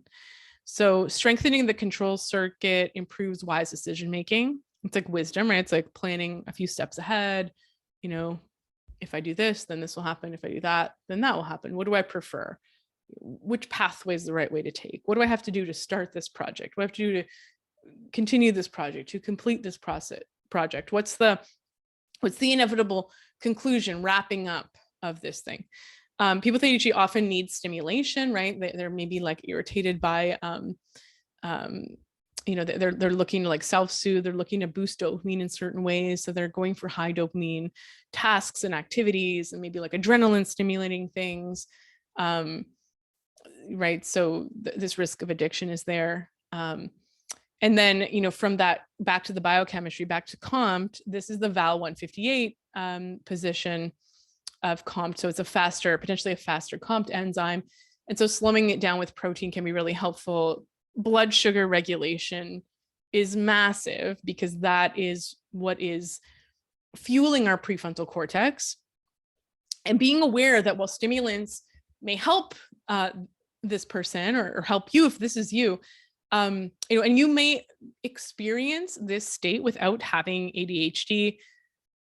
Really a diagnosis like this, a label like this is, in my opinion, we have more complex and sophisticated ways to understand some of these phenomena. So rather than putting a label, I like, as a naturopathic doctor, I like to ask, why is this happening? Why is this person's dopamine not supporting their dopamine control circuits, right? Why are they experiencing these symptoms?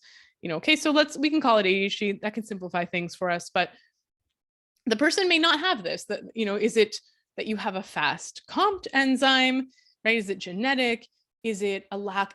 Is your blood sugar destabilized? Are you suffering from dopamine depletion, right? Because we've been hitting our dopamine and spiking our dopamine over and over again, that now there's this depletion that's happening.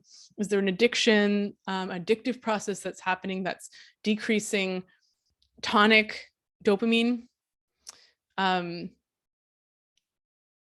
So emotions are here and now experience. Norepinephrine can kick in during a stressful event, and the emotion can overwhelm you. And so if you're able to activate controlled dopamine in those situations, we often just feel kind of like passionless, very cerebral. We're able to make decisions necessary for survival. This is like the cool-headedness. And then once dopamine recedes and you're out of danger, the here and now chemicals come back. And then we might shake and weep and cry. And so it's interesting, like when people describe events where things are really intense, they feel like, I was running on adrenaline. It was adrenaline coursing through my system. But it's actually, it's actually dopamine that takes over in those moments when you feel really calm and focused. And so, like, my same cousin that does mixed martial arts, very high dopamine activity, and she's very like ADHD type child, very like emotionally dysregulated, very scattered, very wild. And mixed martial arts calmed her. And she also works as a paramedic. And so this is a job where every phone call, you're being introduced to one of the worst days of the person who called you's life. So it's constant crisis after crisis. Every phone call introduces you to a different crisis. And yet having that stimulation, likely for my cousin, spikes her dopamine in a way that calms and focuses her and helps her feel neurologically regulated. And so there's a reason why she may choose this kind of career and these hobbies. And I was watching a documentary on big wave surfers, and a lot of them struggle with addiction, and they were like the class clown, or they were the kid who was, going to be put on stimulant medication, and they didn't focus in school and they got poor grades, and they were the classic kind of like ADHD child. And they found big wave surfing, which is a very dangerous, like a very stimulating, extremely intense hobby to engage in. So it's a lot of like extreme sports, fast cars, that kind of thing. So, that feeling of like being cool-headed, being calm, collected, able to like, let's weigh the pros and cons. My friend will say, like, when her partner is dysregulating, he has ADHD and so does she, but she's got a little bit more controlled dopamine, probably from like some of the dietary things that she takes on, some of the nutritional pursuits that she engages in. She'll say things like, facts on the ground. What are the facts on the ground? Let's look at this with a cool, rational mind, right? We're spiraling, black and white thinking, we're thinking of, what do you call it in cognitive behavior therapy, catastrophizing, and okay, let's actually like, what are the facts on the ground? How bad is it? What's the deal here? So that's dopamine in action, control dopamine. So let's talk about willpower. So there is an experiment where hungry participants arrive into a room with a plate of warm, delicious smelling cookies and a bowl of red and white radishes. Okay, so there's a bowl of beautiful cookies, just freshly baked, smell delicious, and then red and white radishes. It's not, if you're starving, and I mean, I could go for a radish every now and then. Compared to the cookies, you're not going to get a dopamine hit from radishes. When you smell cookies and you taste the kind of spicy, crispy radish. So they divided the participants into two groups, one at a time, left to wait in a room with the food. And they didn't tell them this is part of the experiment, but one group was told they can have a few cookies and the other group was told they couldn't touch the cookies. They're not for you, but you can have some radishes if you want. So nobody broke the rules. Okay. So this means that our willpower, ability to exert control dopamine, was intact for all participants. Okay. So the ones who weren't allowed to have the cookies, they ate their radishes and they're like watching and filming them. So sometimes these experiments are really funny. Like there's marshmallow experiments where you tell little kids, like you can have 2 marshmallows if you restrain from having the one in front of you, and they'll like sit on their hands, bite their nails, rock back and forth. In this experiment, you had like people eating their radish, looking sadly at the cookies. They don't know they're being watched. Some of them went to the cookies, picked them up and like sniffed them, but none of them ate them. So now that wasn't the actual experiment. That was the setup. And they didn't tell participants that was part of it. It was like, oh, you're here waiting. Okay, you can help yourself to some cookies, or the cookies are for the other researchers, but there's radishes if you're hungry. Okay. So now that they were given what they were told was the real experiment, which was a problem-solving activity that was actually unsolvable. Okay, so the participants that had been allowed to eat the cookies, they worked on the problem for 19 minutes before giving up. And now the right response is to give up because this problem doesn't have a solution, but they didn't know that, right? So you just think like, oh, I'm just not getting it. If I persist, if I'm tenacious, I'll be able to solve it.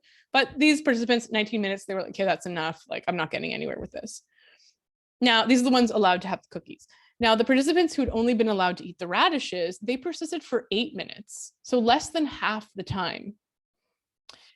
So resisting temptation seems to have a psychic cost in the sense that afterwards, participants were more inclined to give up easily in the face of frustration. Okay, these are the words of Daniel Lieberman. So essentially, your willpower can become fatigued. And other words for this are prefrontal cortex fatigue. I talk about this in my course. I talk about it in You Weigh Less on the Moon. I talk about it in Feed Your Head. My course is on like nutrition. And I talk about it in my nutrition masterclass. This really, blood sugar is really important for this. So essentially what's happening is you deplete your brain's resources, right? So chess players, you need to fuel, you need to replenish the brain. So it either needs a break where it can restore its energy, dopamine firing, or you need to feed it. You need to keep your blood sugar steady. All right. So with willpower alone, you can't beat drugs or make changes. And this is because there's so many things, there's so much demand for controlled dopamine in our environment. This is like adulting, right? All the jokes about adulting. It's like, I got to do this, I got to do that. A controlled dopamine is being spent. And think about we don't all start with the same amount of dopamine, right? We have genetic variability, we have hormonal differences, there's different things going on in our lives. And so, we might be dealing with these unseen addictions, we might be on our phones, we might be going through something. So being aware of this idea that willpower is this expendable resource and that we need to make sure that we are fueling our prefrontal cortex will help set us up for success. So there's something called motivational. These are more like top-down cognitive behavioral strategies. Motivational enhancement therapy is learning to tolerate the emotions of depleted dopamine, which is like resentfulness, deprivation, and using pro-change talk and talking about healthy desires in order to stimulate that dopamine control circuit. This is you see this a lot, what's your why? Put it on the fridge. What's your goal? I'm not going to eat those cupcakes because I want this in my future, CBT, cognitive behavior therapy, right? So cognitive behavior therapy is all about top down, waking up and gaining strength and practicing or strengthening. It's almost like lifting weights for the prefrontal cortex. So CBT, it teaches you to arm yourself against cues that can trigger cravings, right? So, an alcoholic, for example, might need to avoid the street where the bar is that they used to haunt, where they used to drink. They may have to throw out cues that lead them to drink, like cocktail glasses, shakers, martini olives, etc., in their home. So you're trying to reduce. So remember, when you get a hit of dopamine, there's the whole brain and the whole circuit that led us there is flooded with that chemical, and those pathways light up and get strengthened. So I encounter the berry bush, or I have a bunch of alcohol. That street that I walk down, the bar, the smells, the olive, the way the glass shaker, all these things are salient and important in my brain because they were all related to that hit that I got. It's not exactly a dopamine hit, but this like spike of dopamine. So,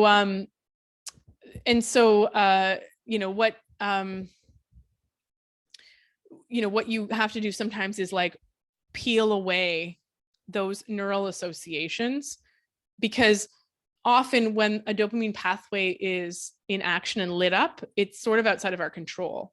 It becomes more of like an automatic process.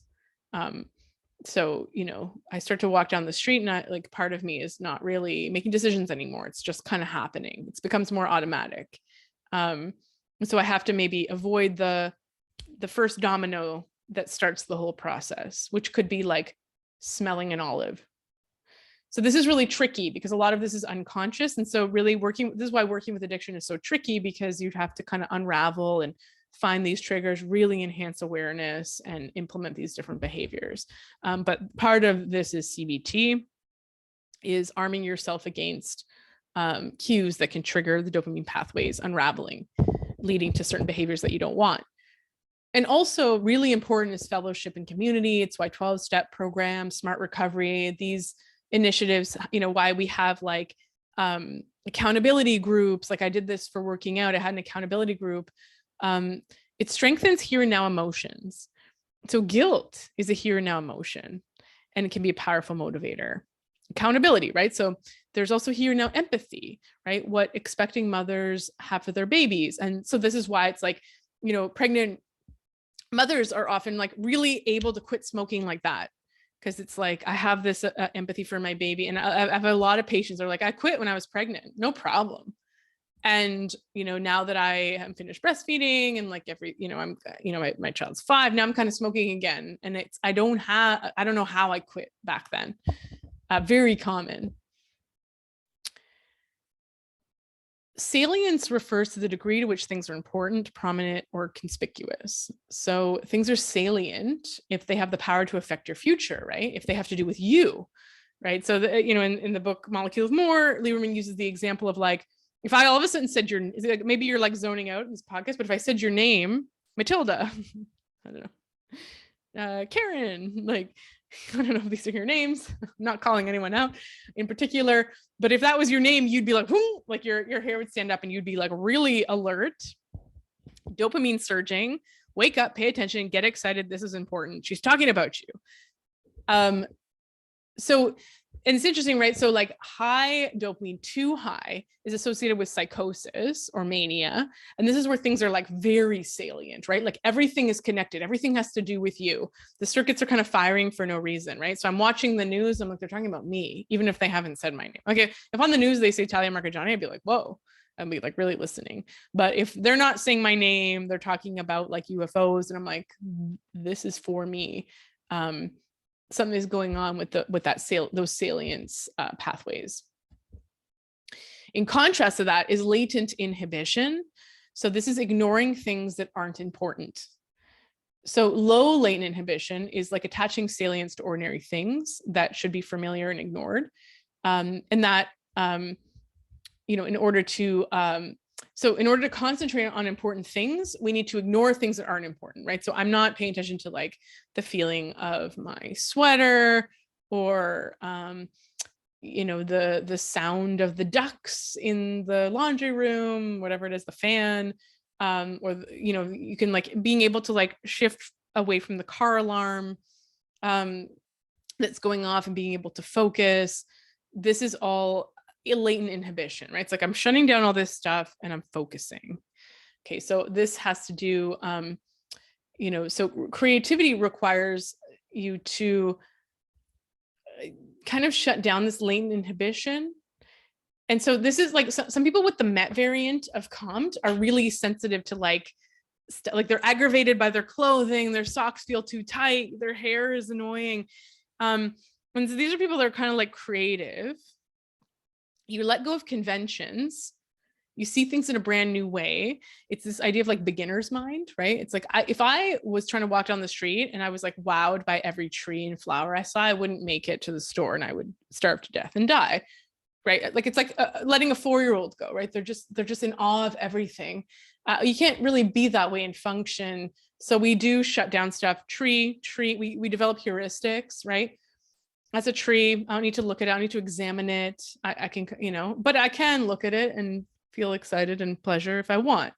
So this is latent inhibition. Now, creativity requires us to reduce latent inhibition so that we can see something new out of the mundane in a brand new way.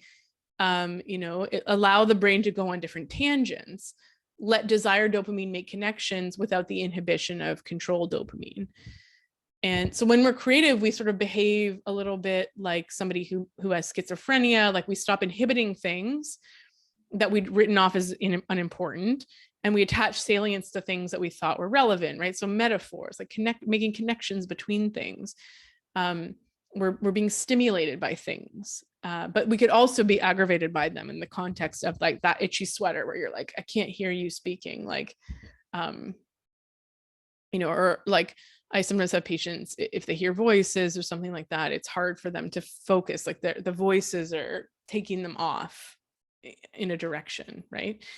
And so this brings us to like bipolar disorder. It's related to high dopamine. It affects about 2.4% of the population. And many people who end up with a diagnosis of bipolar disorder, they work in creative fields. So actually in creative fields, 25% of people, you're 25% more likely to have bipolar disorder if you work in a creative job than if you work in like banking or something like that.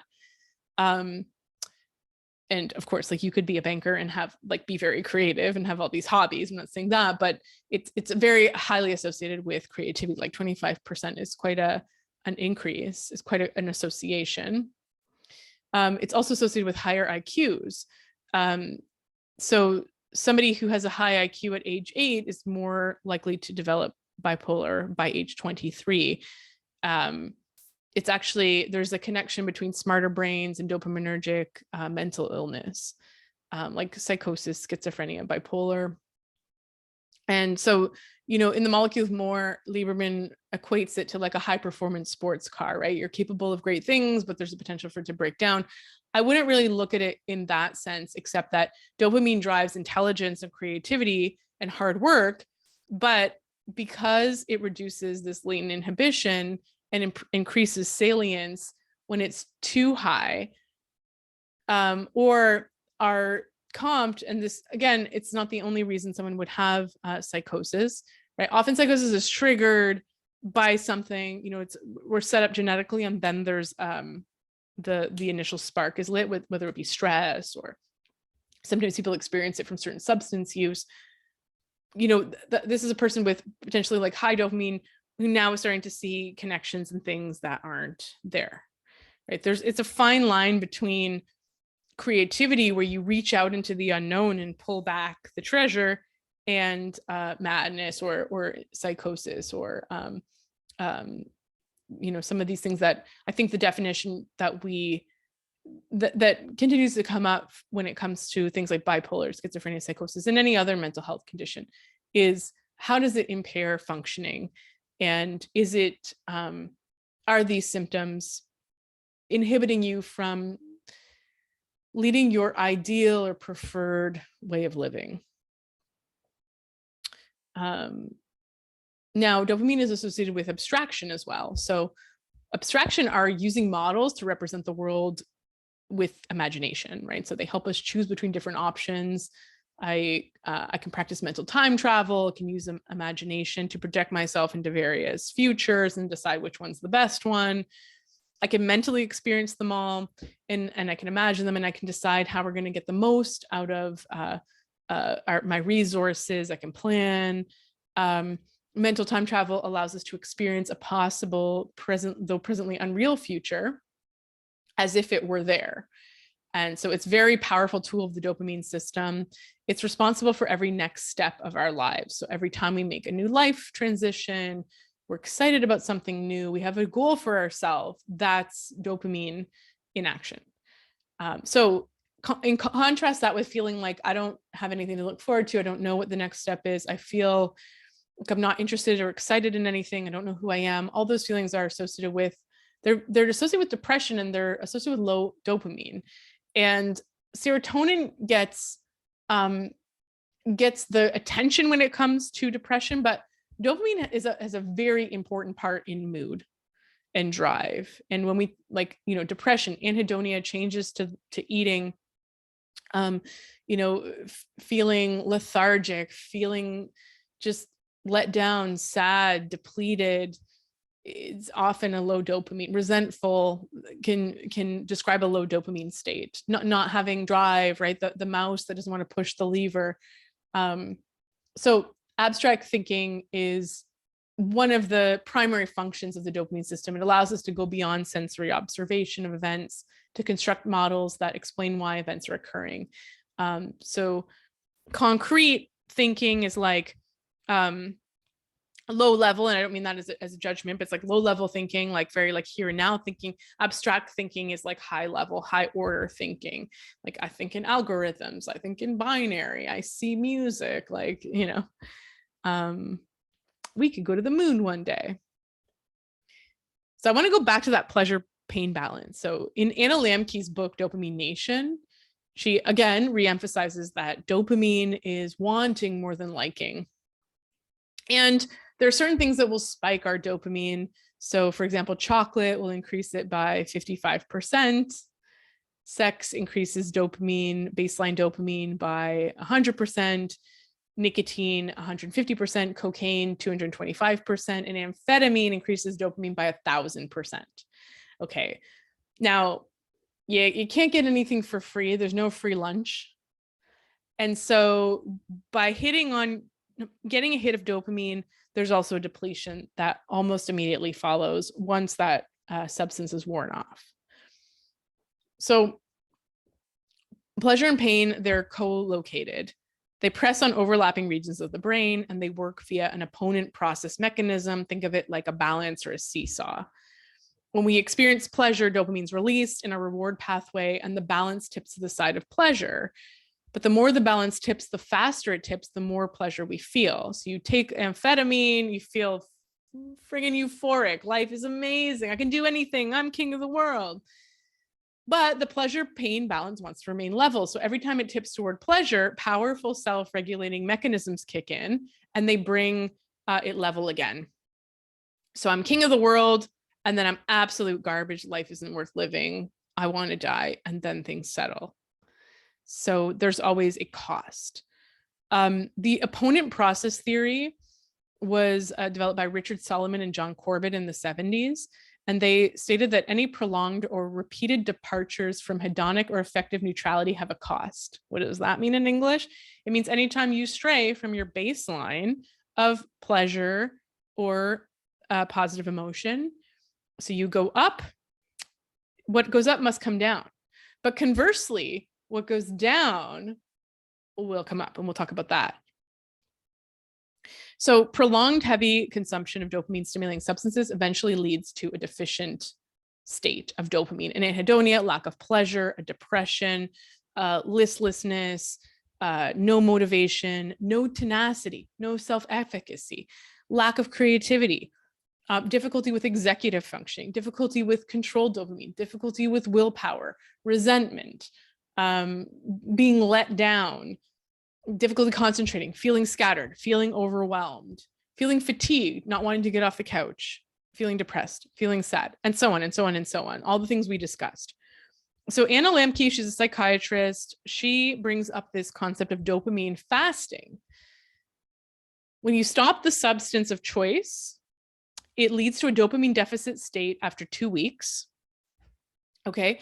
And it takes about 30 days to hit the scales of a normal balance.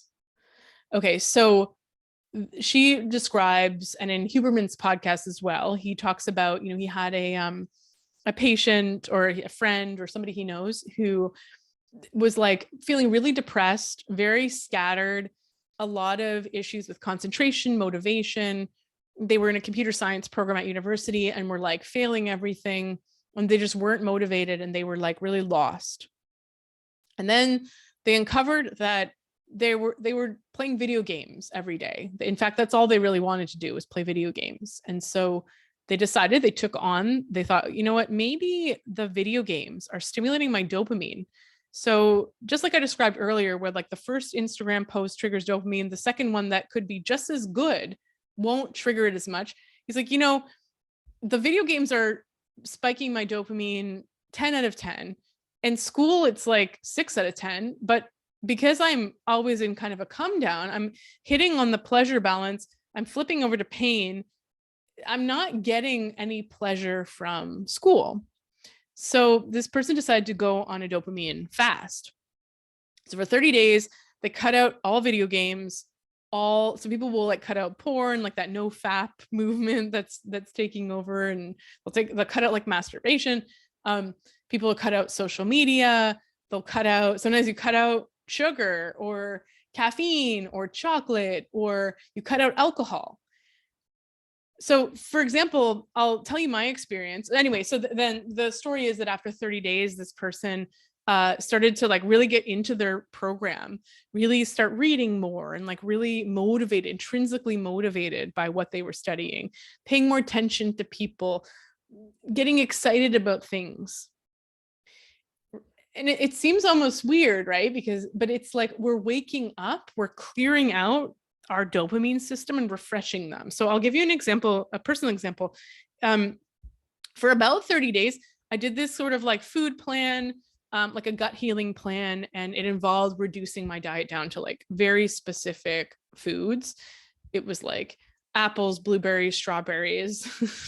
It was like chicken, fish, beef, and then various vegetables, like very simplified diet. And I've done this before, sort of like a reset. I don't tell patients to do it necessarily. Like if anyone's curious, definitely not. I don't do restrictive diets as blanket recommendations because there's a lot wrapped up in that, not without guidance, certainly. But for me, it was appropriate. And one of the side effects, or the side benefits rather, was that, and I always notice this if I ever do plans like this, is that I get really inspired by my food. So I have like 3 ingredients to work with, but I'm like garnishing it with like herbs. I'm like kind of with the 3 ingredients I'm cooking with, I'm like making it beautiful. It tastes amazing. Like an apple has never tasted so good than when I'm on this plan. It's like amazing pleasure. So what I'm doing is a dopamine fast, essentially, right? I'm reducing, there's not much novelty. There's not many options. Because when you're not on a plan, you can eat anything. We live in a world where it's like any country's food, anything anyone's ever conjured up that's edible, I could have, and that's available at any given time. And then I've created these boundaries and I've restricted myself. And so what emerges, usually by the second week, is that I'm like very rewarded by the foods that I'm consuming. And it's like really wonderful, but at the same time, you're like, I really want to eat different things,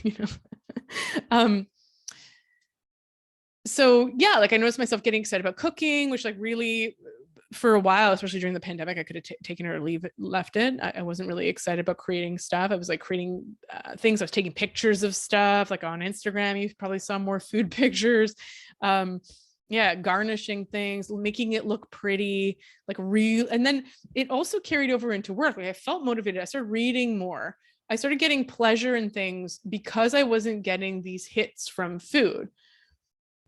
So in a podcast with Anna Lamke, who wrote Dopamine Nation, she talks about that video game patient, a similar thing. It's like when we clear our dopamine receptors, we're willing to kind of head into the pain aspect of things, right? So the first few days I was like suffering. I'm like, oh, all I want is like a burger or whatever it was. And I just want like carbs or whatever. After a few days, our dopamine levels return to balance, and we end up, feeling like just small things give us a ton of dopamine. It was a really interesting place to be in, but it involves sort of pushing through pain. Now, I'm not sure, like when I think of it in this way, I'm not sure why, I think when we do restrictive things, we need to be really clear on what our goals are, because I think shame and certain stories that we can start to tell about ourselves can kick in, right? So understanding these things, what I hope you'll take out of this as you're listening, what I hope you take out of listening to this podcast is that, it's not personal failing, right? It's like if you're not like experiencing low tenacity, low self-efficacy, low willpower, low motivation, it's not that you don't want it. It's not that you don't value what you would like to have. It's not there's something wrong with you. It's not that you're ungrateful. There's nothing to be ashamed of. It's understanding the goo that makes all this possible and how can we shift it. And so, being very mindful of why you would do a dopamine fast, and even thinking about it in those terms, I think would be more helpful than like, I'm going to do a diet that deprives myself, So it's not about that. It's not about like punishing, or although it can feel like that when you're depleted with dopamine, but it's like, we're doing a fast. We're going to, let's do this together. And I would probably want my patients to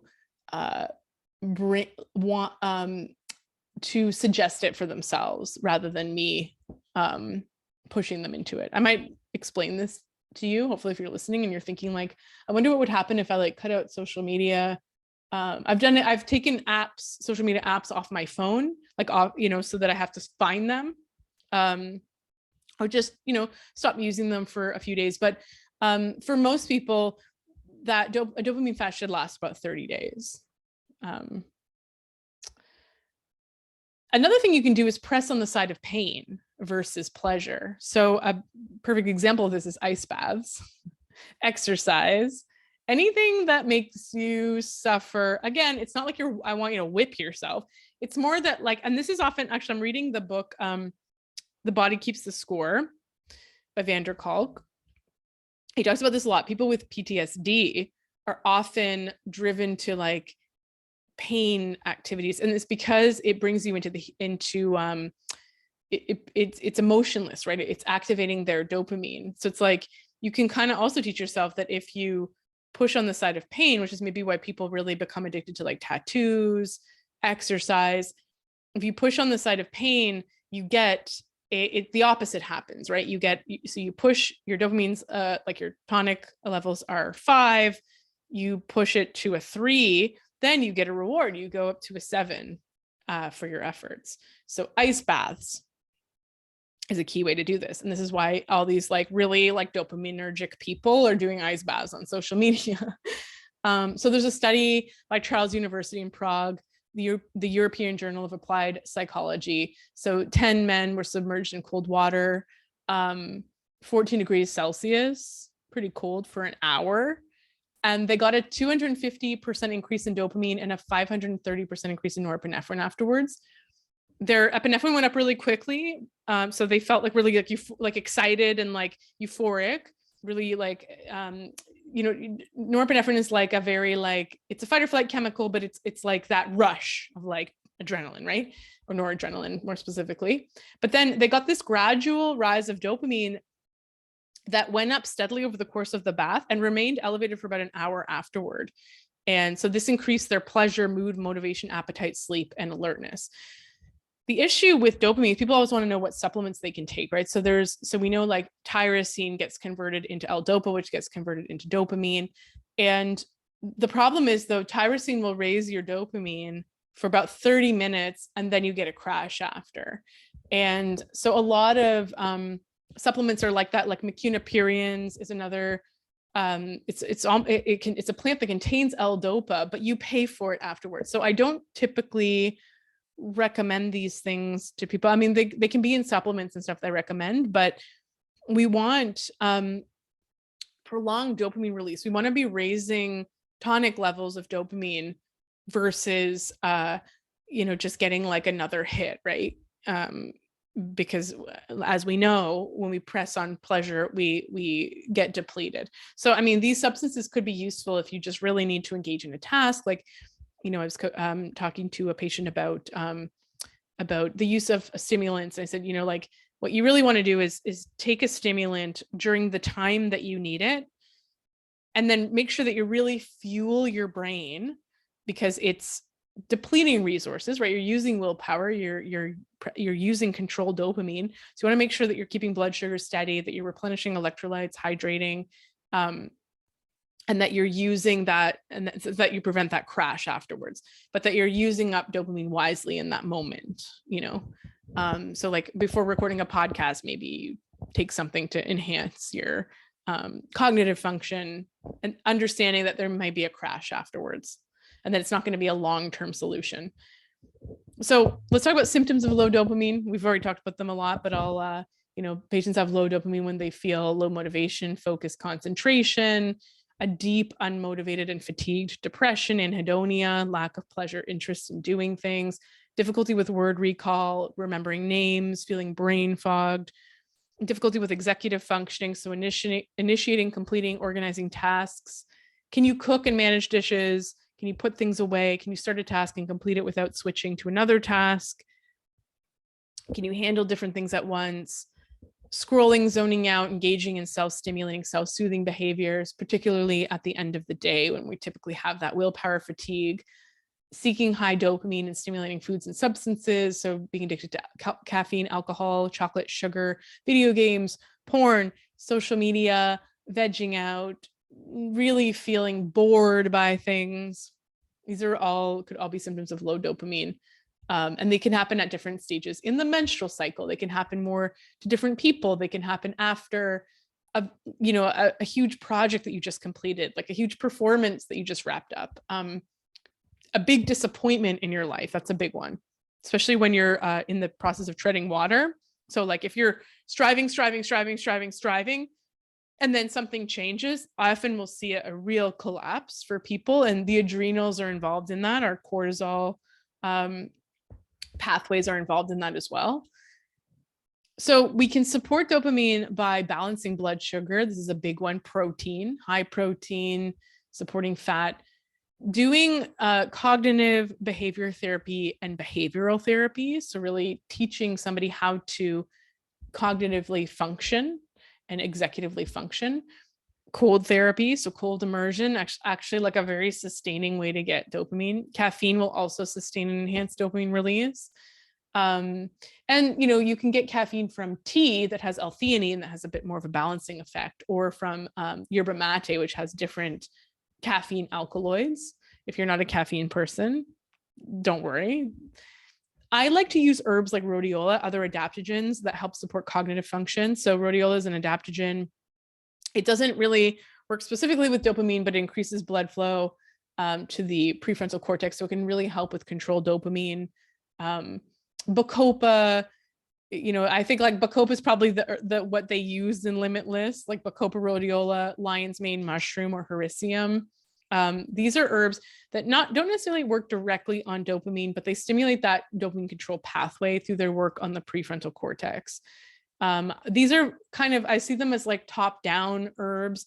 I prefer to work bottom up with B vitamins, methylators, zinc, protein, making sure someone's circadian rhythms are balanced, supporting like muscle mass, this deep kind of like physical resilience, protein, blood sugar balancing.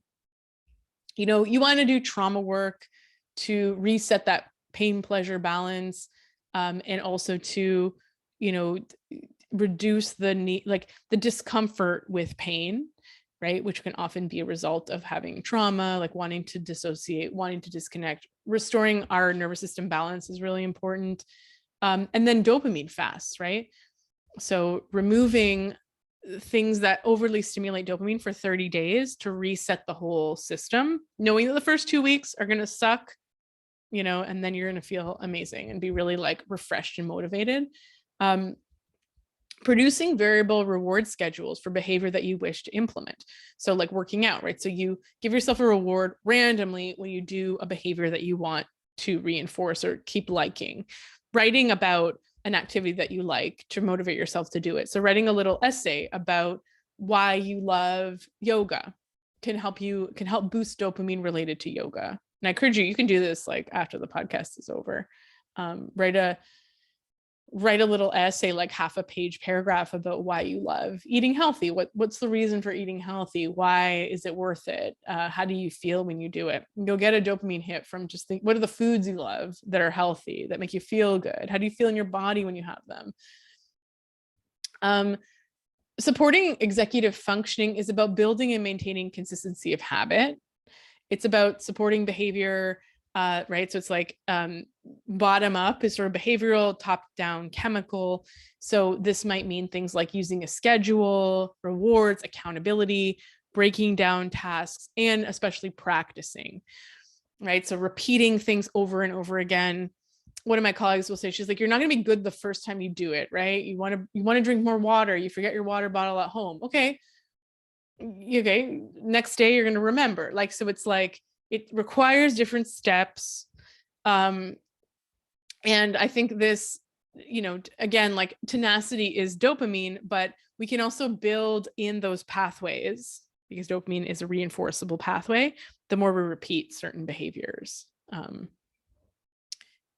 Now, the 5-second rule by Mel Robbins is really helpful for motivation. It helps us activate the dopamine control pathway without sort of losing our focus. It's a really great behavioral technique to initiate when you've been putting something off. So how it works is you get the urge to do something. Like you're sitting on the couch, you're like, I should go for a bike ride. You start to count. So normally you're like, I should go for a bike ride. And that's like, it looks like it's going to rain. Or like, no, then I got to go. And our brain starts talking us out of it, right? I want to empty the dishwasher. Oh, okay. But then I got to, no, this is a plate. But then if I empty the dishwasher, then I got to get the plates from the sink. And then, right? So instead of doing that, you get the urge to do something. You start counting backwards from 5 while you start initiating the action. I want to go for a bike ride. Then you go 5, 4. And as you stand up, go get your shoes and do what you need to do to get your bike into bike ride. The counting stops that like internal dialogue or monologue, I guess, that might be taking place in your brain that's sort of talking you out of doing the thing. So it helps you like maintain focus and drive and direction.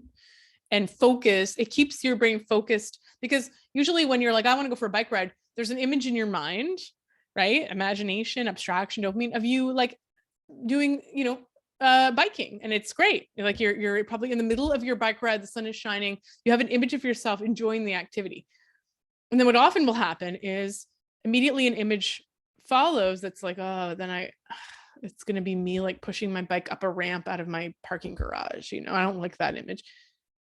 But in order to get to the image, the beautiful image of you biking, enjoying yourself, you gotta, and the feeling afterwards of like, oh, I did it.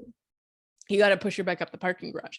So if you do the 5, 4, 3, 2, 1, it prevents your brain from imagining the but then I got to pump my bike tires and then I got to like figure out what to do with my lock, so it just starts happening, and you start moving towards that peak moment in your imagination that you want to get to. You also want to use invariable reward schedules, right? Intermittent rewards, dopamine schedules. So maybe you want to flip a coin to decide if you're going to listen to music while working out, or if you're going to take stimulants to study, or if you're going to have a cupcake after you finish a hard day of work, or if you're going to have a drink at the party. So, you can still use caffeine for all these because it enhances dopamine release and sustains dopamine. But in order to keep baseline dopamine low and to keep your brain and your dopamine pathways guessing, and variable rewards are really useful. Not extrinsically rewarding yourself consistently for something that you kind of like doing. And then, the essay writing on on why you like something to kind of trigger your dopamine, to encourage attention and appreciation for something. My course, Feed Your Head, if you go to learn.goodmoodproject.ca, it'll help you learn how to support your brain health naturally.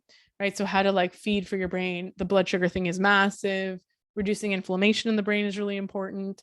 And iron plays a big role in dopamine. And so definitely looking at low iron, if that's going on.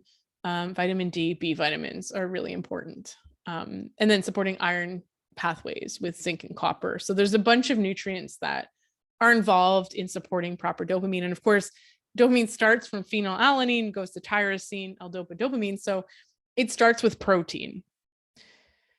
And so I repeat this like a broken record, but protein at every meal, stabilizing blood sugar, like higher protein diets can be really helpful for stimulating dopamine, preventing a crash, preventing that prefrontal cortex and willpower fatigue, especially when our blood sugar naturally crashes around 4.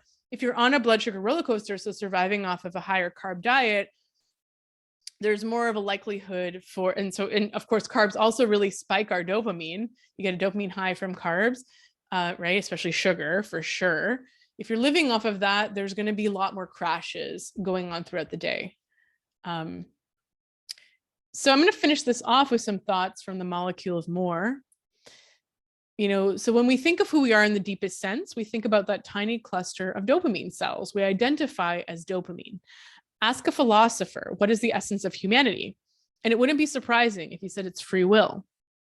The essence of humanity is our ability to move beyond instinct, to go beyond automatic reactions to our environment. It's the ability to weigh options, to consider higher concepts such as values and principles, and to make a deliberate choice about how to maximize what we believe is good, whether it's love, money, or ennobling the soul. That's dopamine, and that's dopamine. Ask the academic, what's the essence of humanity? And she might say that her essence is the ability to comprehend the world. It's her ability to rise above the flow of information from the physical senses, to understand the meaning of what she perceives. She evaluates, judges, and makes predictions. She understands, and that's dopamine. The hedonist believes that the deepest sense, the deepest self, is the part of him that experiences pleasure. Whether it's wine, women, or song, his purpose in life is to maximize the rewards he gets when he pursues pleasures more. That's dopamine. The artist says that the essence of humanity is her ability to create. It's her godlike power to call into existence representations of truth and beauty that never existed before. The springs from which that creation flows are her being. That's dopamine. The spiritual person might say that transcendence is the root of humanity. It's a thing that rises above physical reality. The most essential part of who we are is our immortal souls that exist beyond space and time. Because we cannot see, hear, smell, taste, touch our souls, we encounter them only in our imagination. And that's dopamine. I really love that paragraph. Now, there's a caution, right? And I think, we want to boost our dopamine, normal functioning dopamine for our motivation, drive, movement. But when we over-identify with dopamine, when we get our sense of self from it, we are neglecting emotion, empathy, the joy of being with people we care about. We lose the pleasure of the sensory world around us. If we identify with dopamine, we end up with in traps, in a circuit of speculation and possibility. We lose the present moment and the here and now. And so mastery is the ability to extract maximum reward from a particular set of circumstances. Mastery is the point at which dopamine boosts here and now chemicals. Having done all it can do, dopamine pauses and allows here and now neurotransmitters like serotonin and oxytocin to activate happiness circuits, and we bask in the warm glow of a job well done. This is presence, gratitude, meditation, mindfulness, being here and now. Nature boosts dopamine and here and now at the same time. So nature, mastery, creating. Our imagination conceives a project, we develop a plan to carry it out, and then our hands make it real. A combination of dopamine and here and now chemicals are working together while we create something. So this is like, somebody who is building something. You conceive the project, you touch it. There's this holistic experience in which dopamine is creating these here and now chemicals. So working with dopamine or here and now chemicals like oxytocin and serotonin can produce not just happiness, wealth, knowledge, but also satisfaction, wise understanding, and sensory experiences. And it's this more balanced way of being human. So on the one hand, we want to support our dopamine, but the purpose of these dopamine pathways is to change our experience in the here and now for the better. And think of all of the sort of cheap dopamine rewards that deplete you, that when you push on the side of pleasure, you end up in the pain ditch, right? Too much chocolate, porn, too much social media. If we stimulate our dopamine, if we do dopamine fasts and variable reward schedules, if we work on our executive functioning, if we make sure we maintain our blood sugar, nutrients, and we really conceptualize dopamine and are able to point to it and recognize and say, that's dopamine deficiency. I can articulate, I can explain what's happening in my experience. When we work to boost our dopamine, following like mastery, nature, creating, thinking of, using controlled dopamine with the goal of changing our here and now. And then once we get there, appreciating the here and now is probably the road to happiness and proper mental health, satisfaction, and contentment in life. So I hope you like that podcast. Please check out the other episodes. Check out the nutrition masterclass. The impossible task is another one that you might want to check out. And go to learn.goodmood.ca and look at some of my courses. There's more in the works. I'll be creating more, I promise. I'm doing a master's of psychotherapy currently, and I'm still in my practice. I'm still working as a naturopath. So please, if you have questions, if you want to learn more, if you are like, yes, yes, yes, or crying as you're listening to this podcast and you really want to work on your dopamine and you live in Ontario, let me know, reach out. We can talk about some strategies to help you feel better. And I really hope you enjoyed this episode. Let me know what you thought. Send me your questions, comments, leave a review. I really enjoyed doing this. I feel like I got a bit of a dopamine hit out of it. So thank you so much for participating with me and listening.